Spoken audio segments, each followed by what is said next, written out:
when you do this and see. So, ang macaronage stage muna siya ang kanang more critical part vegan. So, your macaron.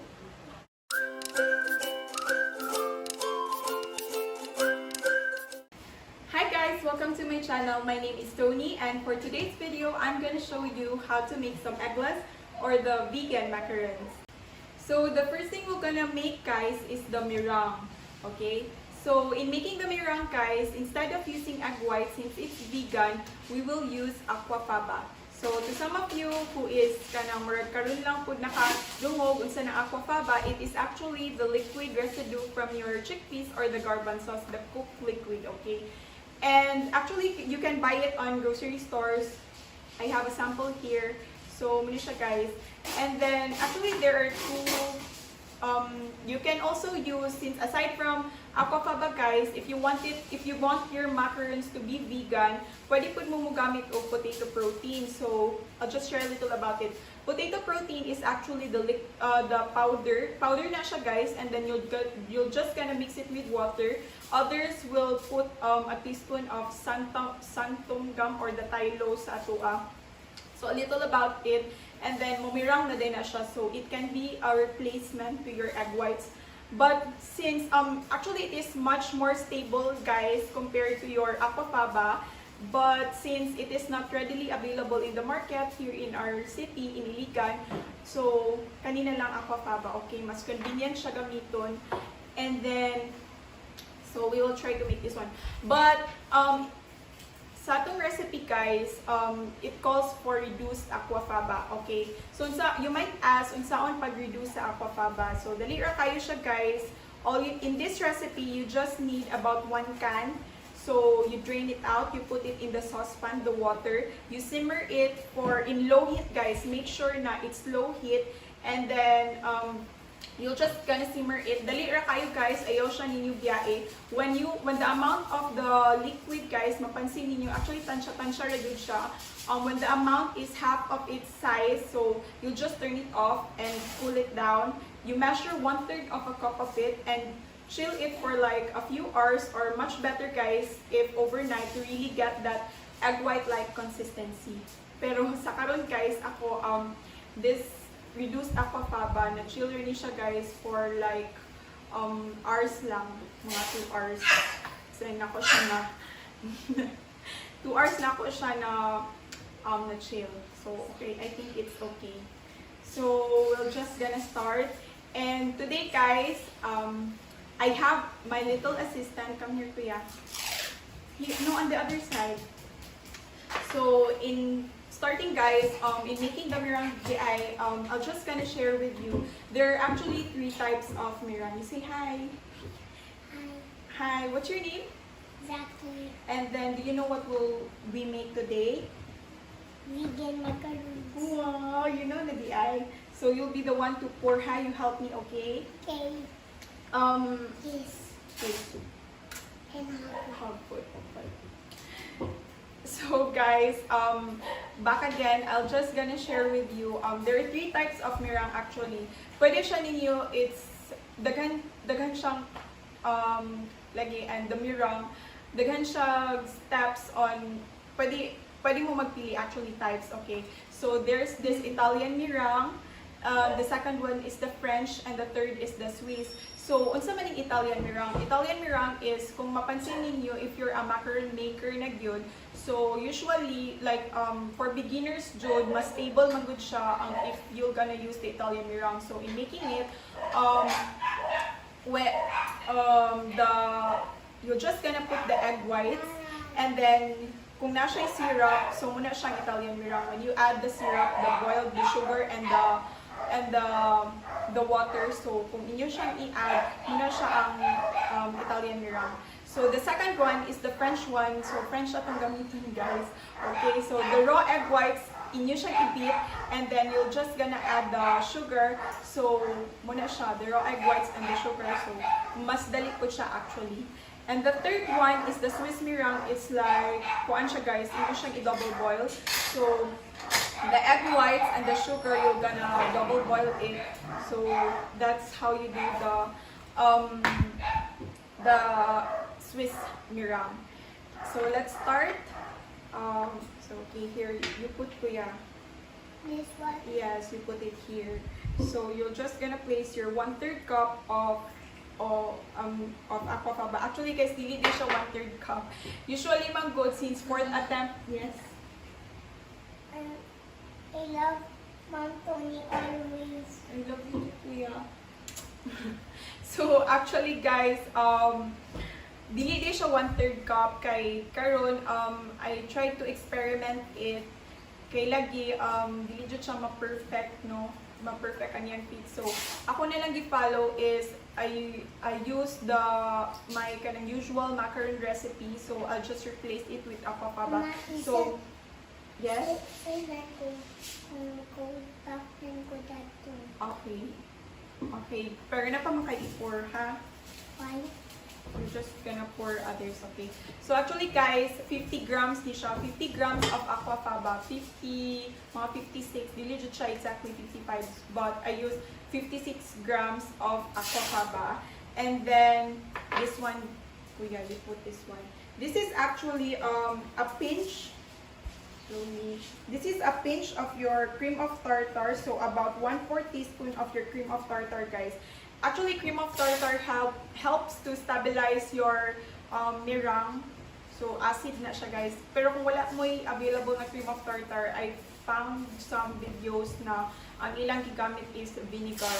So, pwede na po siya vinegar, mga 1 teaspoon, yun ana. Pero kung na cream of tartar, mas cream of tartar na lang ta, okay? So, muna siya, guys. We will beat this one out. Actually, pwede siya in the handheld mixer, pero since aqua faba guys, dugay ni siya mo meringue, it will take about like 10 minutes jud siya na mo reach siya sa iyang stiff peak. So we will start and then we will meringue this one, and then pag meringue di ani guys, kuya, so pag meringue ani guys is when it starts to beat and it starts to beat and mapansin namin na start na siya og rise, so we will then add our 50 grams of white sugar. It's actually 50 to 60 grams, but pwede na siya guys na 50 grams. So ako 50 grams, excuse me kuya. So it's actually about mga 50 grams. Okay. So let's start.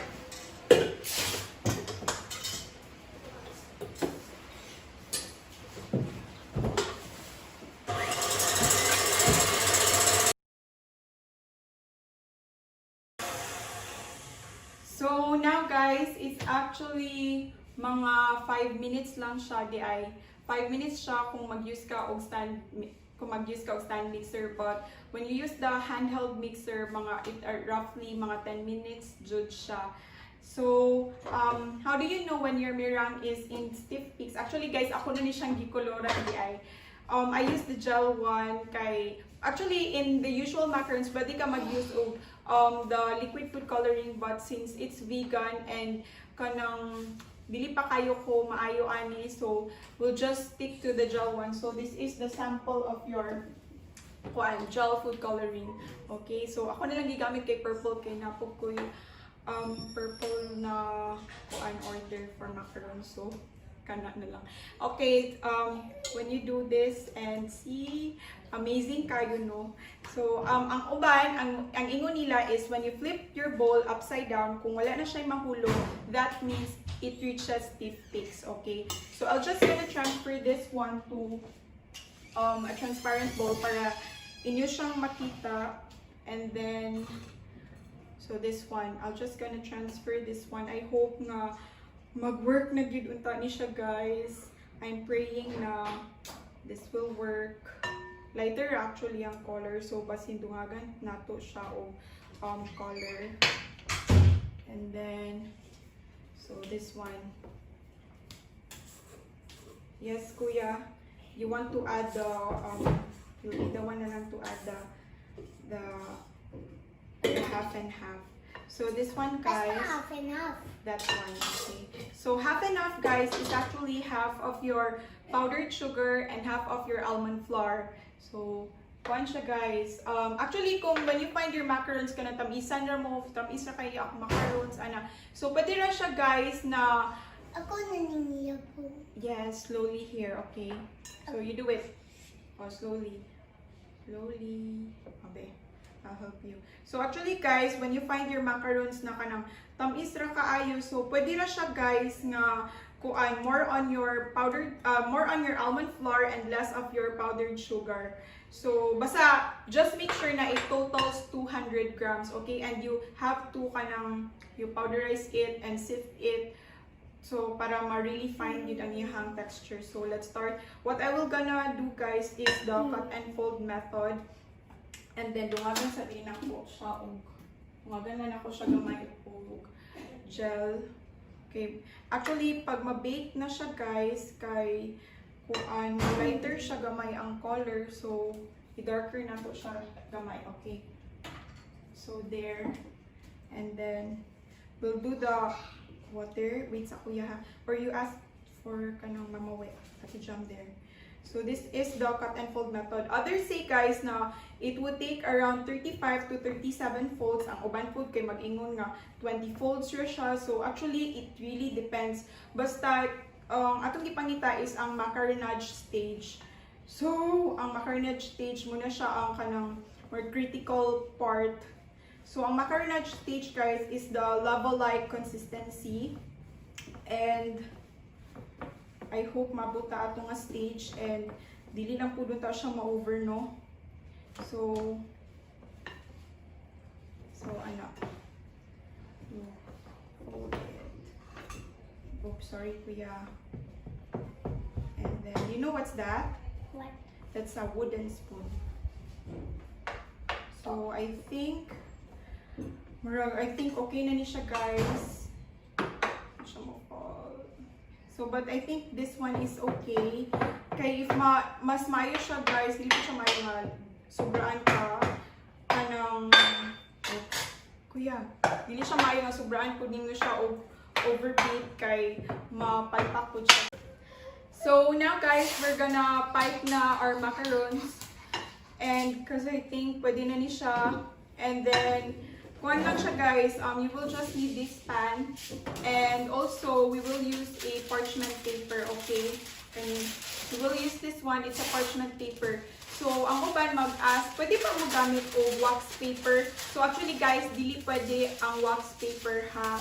Kay, before, I tried using it, and then, wala, kuan, mapili mo kao ng ang wax paper. Kay, mapilit jud siya sa macarons, and then, so, dili jud siya pwede. Okay, parchment paper lang guys. So, others, if you are just a beginner, so akong suggestion is you make this one, okay? You'll just print out or pwede ka mag-trace, and then ibutang niyo siya sa tray like that. So, ano siya guys? But ako, naanad na maguko guys, I'll just pipe it out 1, 2, 3 stop, 1, 2, 3 stop. So, muna lang to kay mas dali para sa ako, just use a smaller, this one. Actually guys, kailangan niyo siya dalion, diri na part kay, kuan, sorry, kailangan siya dalion, it's because, napod siya ilalim mismo, kay, basi mapalpak na po siya guys, okay? So after this one, after you pipe it out, we're gonna top it, and dili niyo siya diretso i-bake guys, okay? You still need to you still need to put it in the air-conditioned room for like about an hour or two until na mag-form siya or mag-develop siya og skin, okay? So, set aside lang siya. And then, another tip is, para di sige move ang inyong wax paper, you just blot a little on the side. And then, and my... What's that? What are you making? And I'm making a dinosaur. And if you make this, you need to add many of these to make a... What are you making? Make an ankylosaurus. Ankylosaurus. He likes dinosaur day, guys, by the way. So let's start. We'll just pipe it out like that. 1, 2, 3, stop. So ako, actually, they guys. Yes. cook, og, What do you like? cook, og, Or other kinds of dinosaurs. So, kuha niyo siya guys. I'm using what? and my favorite animal is chicken, like my Toni. Yes. My favorite. So, kuhaan siya guys. Actually, ang atong gamiton is round nose hole, okay? So, ano, around 1, 2, 3 stop, 1, 2, 3 stop. 2, 3, 1, 2, 3. So, inana lang siya guys. And I hope na daghan yung ampot ng kinanglanan ni, no? When you're making macarons. And then, isa pa man ha? 1, 2, 3 stop. 1, 2, 3 stop. Yeah, 1, 2, 3 stop. 1, 2, 3 stop. 1, 2, 3 stop. Actually, mag-bake po og others in the other tray kay para muto atong i-test if okay na ba ang ato ang oven. So, ani lang siya guys. We'll just put it in the side. So, when you're done piping, you'll just tap it out. Mas mayo guys if you have a wood or deep chopping board para you'll just tap it out. This actually helps to remove the air bubbles or the ones na murag dili siya na yung mga pointed. Look, this one na pretend yung kuan. Pretend na lang na siya. So this one. About 5 taps on each side. So, kani siya guys, we will put this one in an air-conditioned room. As I said, around 1 to 2 hours. And then, kuan siya guys, when you find na you try to touch it and then kanang okay na siya, it's already dried up, wala na yung pilit sa imong kamot. So, pwede na siya, you can bake it in the oven for around 250 to 300 degree Fahrenheit. Ayaw laglapas sa 300 degree Fahrenheit guys, kay mountain na ang macarons, okay? So, but the first 5 minutes is actually the critical stage, guys. Pero later na lang ako na siya i-explain. So, we'll just mag-ask lang ang uban if pwede ba nga sa ref na lang siya. So, actually, guys, dili siya pwede sa ref kay mag-moisture siya, okay? So, dili siya mo dry up. So, sa kailangan siya, actually, sa other countries po, pwede na siya leave it there. Pero since Philippines is kanang has a humid climate, init diri, so kailangan tag air condition room. Mo siguro nang isa sa factors ng mga macarons aside sa lisod siya imuon, kailangan ka og aircon, okay? So, see you later. A few moments later. So again guys, we're back and it only took around 30 minutes para ma-form ang iyang skin. So actually it depends. Others kanang mga 2 hours or usually ako when I bake macarons overnight siya kung usual egg whites lang. Pero kani siya karon guys is pwede siya around 1 hour, 2 hours. So depende siya, kani 30 minutes lang. So kung mapansin niyo, how will you know na it's ready? It's when they form the skin. Pag touch ninyo ana, wala. It's already clean. So it's dried up, it's ready to be baked. So I use conventional oven lang guys, and then it's around 250 to 300 degree Fahrenheit. So, in that, dira lang siya dapita guys, mutubo na yung macaron. So, 250 murag, depende po sa inyo. If you use silicone mats, ang pinakataas na guys is around 310 degrees. So, murag taas gamay kung silicone mats inyong gamit, okay? And then, the first 5 minutes day guys is the critical stage. Kung sa first 5 minutes pa lang guys, because in every 5 minutes guys, you will try to open man ang imong oven. So kung sa first 5 minutes mapansin nimo nga ang imong macarons is wala siya ni tubo or walay fit. So ayaw na lang yun pag-expect na mutubo pa yung feed, okay? So, dira nimo siya makuha na, palpak, kuan. So, the first 5 minutes. Pero, you just, for the first 5 minutes, imong i-open, hinay lang guys, you close it, and ayaw lang po siya ilamba because, para lang to siya mo release ang iyang air, ang sa kainit sa sulod. So, let's start to bake this. 1 hour later. So guys, the macarons are already baked and medyo nisad lang po gamay because lopsided ang macarons actually. And it's my 4th attempt. And then, but nari uban nga mga na-save, so we'll just make use out of the ones that were saved, okay? So, how do you know day guys na your macarons are kanang cooked na jud siya or baked already, I mean? It's when pagtangtang nimo is kanang limpyo ang imuhang katong parchment paper, okay? So that's how you know na the macarons are cooked or the baked already. Nga dili siya hilaw-hilaw, something ana. So karon we're gonna make the filling of the macarons. I'm using ganache for the filling of the macarons. And then in this I just if you have a microwave, much better. But if you don't, you can double boil your chocolate. So tansya-tansya lang siya actually guys. In 1 bar, I use mga half of the chocolate. Since it's vegan guys, just use the dark chocolate. Ayaw lang tunay milk. Kay basi na siya milk. So, kuhan diba? So, kato na lang dark chocolate ang i-use. And then just melt it out. When it's already melted, you add then your heavy cream. So, ako guys, I use, since it's vegan, we will use kani guys, bunch. I use bunch, it's a non-dairy heavy cream, okay? So, mas maayo nga kanina lang inyong gamiton if you want it kanang vegan siya tanan, mas kinsa yung feeling, okay? And then, so, tansya-tansya lang guys, kung mapansin niyo nga medyo more sticky na siya or kuan, okay niyang consistency, or kung medyo siya lanay paghihapon, you can pop it in the chiller for like kajut lang, and then you take it out and may nani na siya guys. Or if sobraan niyo siya kagahi na food, so you can just double boil it again, or you can pop it in your microwave, okay? So let's just, so round nozzle again guys, pero much more smaller, about 1/4 of an inch siguro ni siya. Kaganiha, we use half inch. Kani is 1/4 inch atong gamit. And then we'll just put it in the piping bag and pipe it out.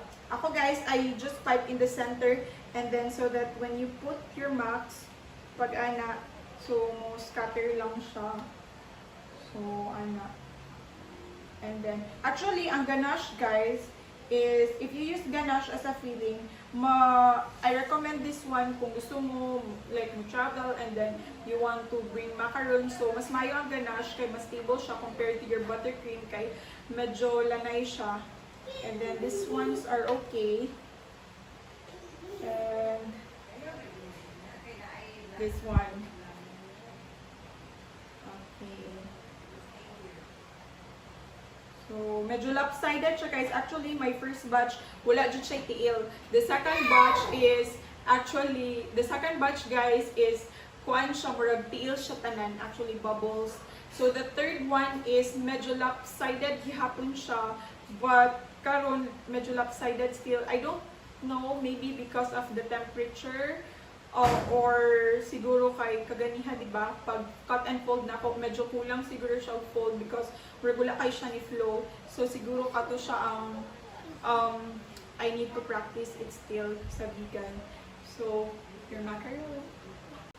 So actually guys, the macarons is mas lamig daw siya if imo siya napamature. So how do we mature macarons? You put it in your fridge overnight, then ayhanin mo siya ikaon kay the texture, ang iyang flavor mag-incorporate daw na siya if na chill siya. But kung dili ta kahula, ato na lang i-try, okay?